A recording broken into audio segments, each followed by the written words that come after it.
Right, excuse me being a tad out of breath. I'm 47 and not as fit as I used to be.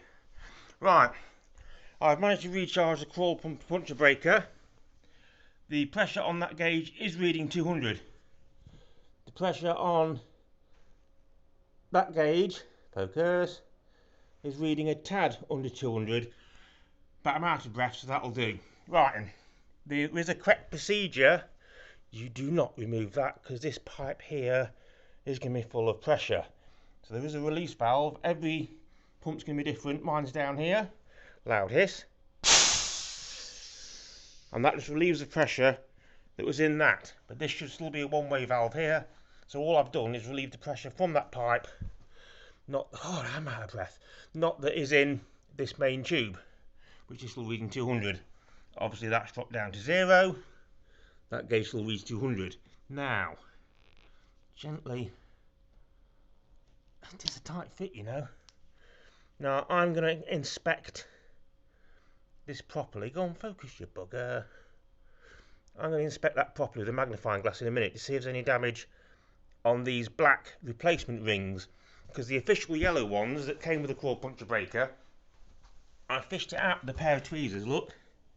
That was a little yellow piece that was stuck inside there.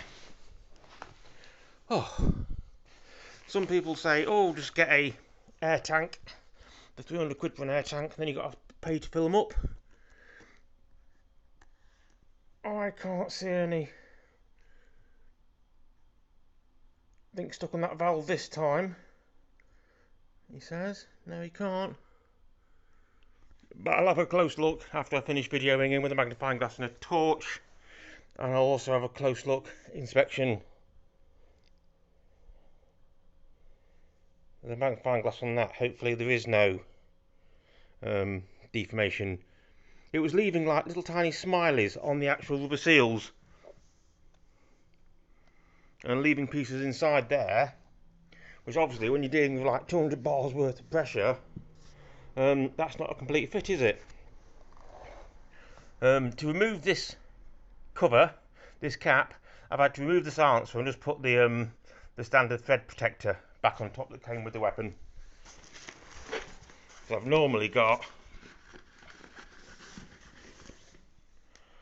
that suppressor on the end of it, but that impeded, I'm not sure where I put it now, the cap that was on the end, that impeded me removing that because that was bellowed out too far. Accuracy wise, I'm still actually quite impressed with this. I'm in the process of joining a local rifle club. I'm doing everything kosher.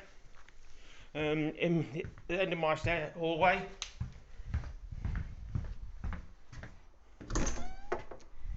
put the light on. I've had a gun safe fitted. So I'm doing it all above board. But at the moment, the Kral Puncher Breaker is still firing. Well, it's still a sub 12 foot-pound weapon, as per British law. Right, hopefully they've cured the problem, and these seals won't give me any more grief. It's bank holiday, so have yourselves a lovely day.